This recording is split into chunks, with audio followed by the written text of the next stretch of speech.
Joining me now, a former director of the Office of Management and Budget, the Center for American Restoration, the president there, Russ Vought. Russ, what do you make of these inflation numbers, but also this spending blowout from the Biden White House?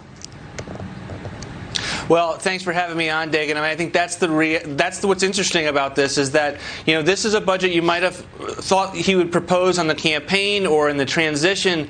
But when we were talking about inflation months ago, it's now a reality. And it's a major reality that now our economic policy elites are taking account of, including on the Democratic side of the aisle. And this budget makes no nod in that direction at all. All it does is continue to do cradle-to-grave government dependency as far as the eye can see, and debt and deficits in such a way that we're not going to be able to afford it. And I really think the administration is hoping they can just check the box going into the Memorial Day weekend and hope that markets and the American people don't pay attention to the type of spending that they're doing. I always think back to Lyndon Johnson, the Great Society, and the introduction of Medicare. And I think that the trustees report from Medicare says that the hospital trust fund in Medicare runs out of money in 5 years, and there'll be an automatic benefit cut to 90 cents on the dollar. And they're not dealing with that, but instead Biden is proposing what is 4 new giant entitlement programs: free universal pre-K, free child care, paid family and medical leave, and free community college. And they have no idea what the long-run cost of those plans would be. Right. So instead of doing what is necessary to pay for the government that we already were running, $1 trillion deficits, this administration is saying we're going to have one of the largest tax increases in history just to pay for the new entitlements that we're putting on the book. And those new entitlements, those new programs, universal pre-K and child care, now it has the added benefit of being woke bureaucrats telling you how to live your life and divide you on the basis of race. And so, it is a new sort of big government that the American people have never seen before, and I guarantee you are not going to be wild about. James Freeman, jump in here.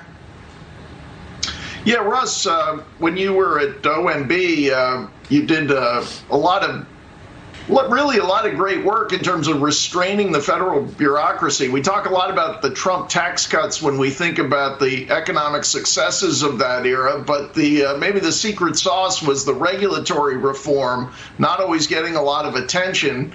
I'm wondering, as you observe the bureaucracy now with Team Biden in charge, how aggressive is the re-regulatory effort? What are you seeing in terms of new burdens that are coming on business?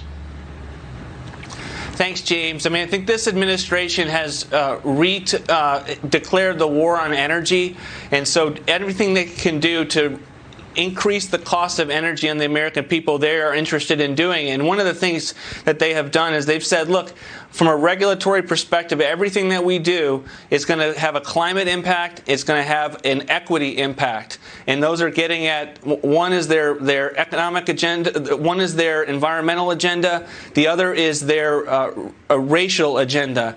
And those two are going to have a lot of regulatory burdens on the American people, not just ideological burdens on the American people and businesses, but regulatory burdens on the American people and businesses.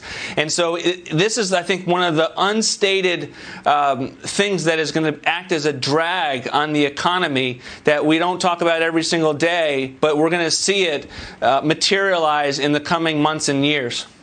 I've said that, Russ, that we have a robust, incredibly strong energy economy. When you start taking a hatchet to it, we use fossil fuels because in the United States, they're cheap and plentiful. And our use of natural gas through fracking has actually brought our emissions as a nation down per capita to the lowest they've been since 1950. So other than just ideology, I don't really understand what this fixation is on climate control by the left, when John Kerry himself has admitted that we as a nation could take our emissions to zero and it wouldn't have an impact. on climate change globally. And on that note, even with the Federal Reserve, there is increasing pressure on the Federal Reserve to, the dual mandate of stable prices and full employment to address racial disparities, climate change, and even regulating the banks more. Where does that leave us? Because a lot of this is done just through pressure from the White House, which will continue for 3.5 years. Right. I mean, this is ideological pressure. This is an ideological agenda, and I don't think there's any other.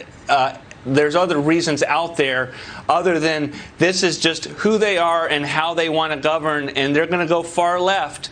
And this idea that he's a moderate economically is not true, that he's moderate politically is not true, because he's putting people in charge that are putting us into this the fast lane when it comes to the radical environmental policies and radical racial policies. And it makes the working class men and women poor at the end of the day. And speaking of, I want to mention that the budget reportedly assumes that the capital gains tax increase proposed will take effect, will be retroactive, will go back to last month. And so it would mean it would be too late for investors to realize gains at a lower rate. And, that would have to be approved by Congress. But still, the idea of making a tax increase retroactive like that. And as James Freeman wrote about, the New York Times in its reporting says that Joe Biden is going to allow President Donald Trump's tax cuts to expire in 2025. That is a tax increase on every single American. No, he's raising taxes, and it's just terrible policy and quite frankly unfair to assume it's either a budget gimmick or you're intentionally trying to do a retroactive tax increase on people who have not had the ability to plan. And it's assumed that we're going to just do it based on the fact that you've proposed a plan.